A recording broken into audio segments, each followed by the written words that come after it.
So 5 months ago now, I finished my series where I played every main Assassin's Creed game in order for the first time and reviewed each one. Even Assassin's Creed themselves acknowledged the dedication. However, there's one game in the main series that I left out, and that's mainly because I didn't see it as a core entry. The anomaly with this game is that back in 2014, Ubisoft decided to cash in and release Unity and Rogue on the exact same day. Their reasoning was because Unity was created for the next gen consoles at the time, with a brand new engine and graphics, even though it ended up launching like a hot mess. And Rogue was sort of seen as a side game for the previous gen consoles, so that everyone can get a share of Assassin's Creed that year. As expected, Rogue did have the more smooth launch. Luckily, Unity's bugs and performance has been immensely improved, though as Rogue was nowhere near the main focus for Ubisoft, it's not really seen as a main entry by a lot of fans. It was more of a side game that released alongside Unity, which makes sense. This is seen in the gameplay where it's basically a blend of Assassin's Creed 3 and Black Flag, but mainly Black Flag, with very minimal changes. Though what I've come to realise is that because it wasn't the main focus, Ubisoft decided to sort of play around and experiment with a brand new perspective where you actually play as a Templar, so it's completely switched around, and that's what saves this game from being a leftover or generic side project. This is seen in many franchises where the game wasn't the company's main focus at the time. For example, my ongoing series of the Batman Arkham games, Origins was only there to break up the gap between City and Night, as Night was the big game they were working on. Therefore, they made Origin's story be a prequel to the first game, with origin stories of the main characters. And it does make sense this time, and I'm glad they went down this route, rather than it just being a knockoff of Black Flag. It's such a cool perspective and change in pace to what we've been so used to, especially as I play through all the games in order. So all of it's not necessarily a core game, and follows almost the exact same structure as Black Flag. It's still the only game where you play as a Templar, so it's pretty unique in that sense. I'm aware there's been hints to this, and for a minute you think you will play as one for the whole time in AC3 with Haytham Kenway, but it's just an entry into the story. But it's still cool to see that perspective already be there and how they aren't always so evil. And in this game, it's the fact that they both have bad aspects and it's not totally one-sided, which can easily be betrayed if you don't play this game or reference it. This is what makes the game really important and just builds onto this feud, as well as serving as a bunch of backstory and connection to many parts of the franchise. Black Flag, 3, Unity, etc., especially AC3, and how Rogue builds the backstory and history of it in many ways, as we see the origins of Haytham Kenway and how he also became a Templar, which makes that story so much more interesting and in-depth, where you see Connor building the assassins back up to what they actually should stand for, and that's so cool, which you can't help but notice as you play. The main protagonist you play as in this game is Shay Cormac. The start of this game sees him being trained to become stronger and learn various techniques to help him progress. This is seen in almost every AC game, and although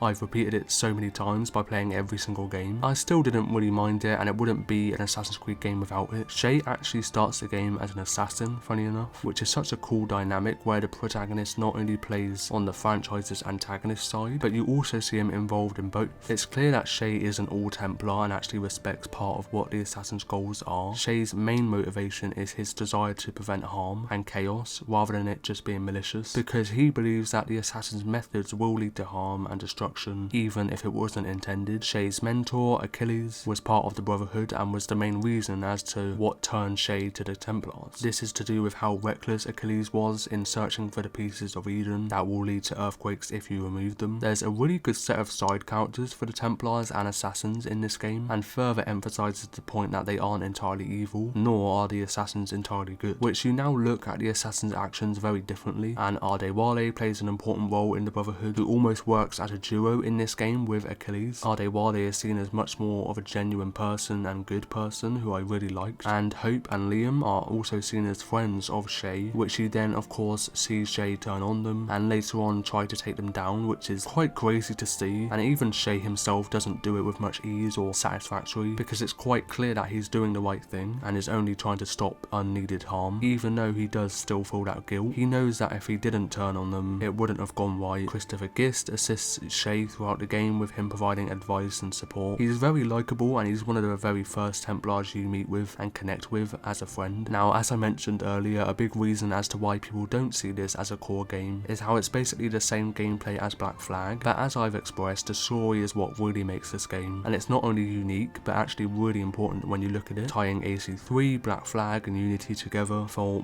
way more layers to Haytham, as well as the assassins and Templars conflict, which you wouldn't get in any other game. This game adds a lot, and if you want that, then you need to play this game, because I'm aware that the more casual player won't mind and would skip over it without any confusion in the franchise's story. But in terms of gameplay, it really is similar, just with a few tweaks that I suppose polish the gameplay up a bit. But to be honest, lots of people adore Black Flag and its gameplay, so to have extra of that, then it's not that bad. But just why it's a bit controversial in the series. A lot of this is seen in the combat, which is almost identical. It's quite hard to tell the difference. There may be a handful of new animations from what I saw, the biggest difference being how you use a sword and a dagger rather than just swords. No changes in stealth, not that I know of, though I'll keep expressing that this gameplay is great. There's nothing wrong with having it the same because it's really good. The animations in silent takedowns and assassinations are really clean and always so satisfying. That can be implemented with hiding in bushes, taking cover behind objects, different taunts, etc. that are so great. A really cool enemy type that they have implemented into this game, which does switch up the gameplay, are the assassin stalkers, which hide in bushes or try to jump assassinate you from a high up ledge when you don't expect it. You know they're in proximity when you hear a slight whisper sound, and your eagle vision will reveal them in red just like usual, but it's really fun and you always have to be a bit cautious when passing through areas and be on guard, especially when you don't see them and they try to assassinate you. You then have a very small entry to break free and counterattack, and this is of course because we are now playing as the Templars and the assassins are after us, making this perspective so much cooler. From Black Flag we have all the same weapons in this game's combat, like the classic dual-wield pistols, same tools like smoke grenades and the rope dart, but with a handful of new tools thrown in the mix. A really fun one was the grenade launcher that has a good amount of flexibility rather than it just being the same every time by switching through shrapnel, sleep and berserk grenades. This allows for multiple takedowns on enemies, with the grenades having quite a large radius to them. Just like Black Flag did, naval combat is quite a big focus and portion of this gameplay. Again, it plays out the same way in terms of controlling and the ship's movement, though it does have small changes in attacks, like the swivel guns being switched out for puckle guns, which I think I prefer, to be honest. I found them to have much more ease in controlling them and accuracy. They switch out the fire barrels for burning oil, which were probably a lot easier and less of a challenge. As you can see, it's more so them switching out a feature that was already there, or a similar yet new version. Like usual, you can upgrade the defenses and look of the ship to make it stronger, but not anything crazy. You can still board enemy ships to loot and take over them, but what's new is that they can also do the same, which was different, so you then have to fight them off on the deck. The gameplay also has a good amount of side content similar to Black Flag, you guessed it. There's outposts, settlement and fort raiding, assassin interception and naval battles. When focusing on the parkour side, it's pretty much the exact same as Black Flag. It's still a smooth system and integrates the environment really well like usual. The same with the crafting system, with materials and items you gain from hunting animals, which can then upgrade your health and loot. Overall, it's very similar with no overhaul in gameplay and combat, with a ton of new content. Just a few new features integrated, which are either added on top of what's there or to switch out an old version of said feature, as I've mentioned. But I honestly expected this, and I keep saying it, but the story is what makes this game stand out so much. It's just because this clearly wasn't the main focus of that year, with Unity being made for the next gen console. But as I said, this doesn't mean it's bad in any way. If it ain't broke, don't fix it. Yes, there could always be improvements in areas, but even if it was identical, which it almost is, Black Flag's gameplay and combat was really up there anyway, so I'm not really complaining that we got more of it for a game that wasn't the only game that came out that year. But I can see how some can find it repetitive at times compared to the differences in all the other entries. In terms of the open world of Rogue, it's by no means on the level of Black Flag as expected, because it's such a smaller game in comparison, only around 10 hours in length, and having that same gameplay mixed into a world that's a lot less in depth and rich in detail. Even in terms of the setting, Black Flag was always so refreshing as you travel through the world, which was great with the gameplay that needed it, like the naval combat. The naval combat in this game is used in a less immersive world, with very repetitive landscapes, terrain and way less colour. Overall, a lot more boring. It's only when you're on land where you explore the cities that are way more engaging because of the different sets of buildings and highlighting the architecture and life there. The main cities you come across would be New York City, and it's such a small section, but Lisbon in Portugal. With the world having less focus on it, I think New York City would be such a great location to have in a much more up-to-date AC game with modern day graphics and world building. Even though it's a smaller game, it's still fun to visit in this game. Visually, I was quite surprised with how good the world of the game looks. Definitely not my favourite setting, and it becomes quite dark a lot, with the overall setting and landscape being slightly boring and repetitive overall, as I mentioned. But for a game that was pretty much a side game, as they created Unity for the next gen consoles, it played out better than expected and shouldn't really be classed as a complete knockoff of Black Flag. A big reason is the story that makes this game so good, and was for sure my favourite part, with only a small set of changes and tweaks to the Black Flag gameplay, which made a bit bit of a difference, though everyone loves Black Flag's gameplay anyway, so with that being said, don't expect a giant overhaul or revolutionary entry in the series, which I don't think anyone is anyway, as Unity got the upper hand that year. So yes, I can see why people won't like Rogue on the surface, as they don't want the same gameplay, whether that be they find it repetitive or boring now, and that's fine, but I believe you should check this game out in 2023, and it's more of a side game in the series which some people see as. The story is so unique though, and it adds a lot of importance to the Assassins and Templars feud, as well as characters in the Kenway family, Edward, Haytham and Connor. Overall, the story makes the game worth playing now. And that's where I wrap up my review of Assassin's Creed Rogue in 2023. If you did enjoy this review and found it helpful, then let me know by tapping that like button down below, and if you like story video games, then that's what this channel is all about, with a playlist of a series I've done in the description down below. And until next time, bye bye.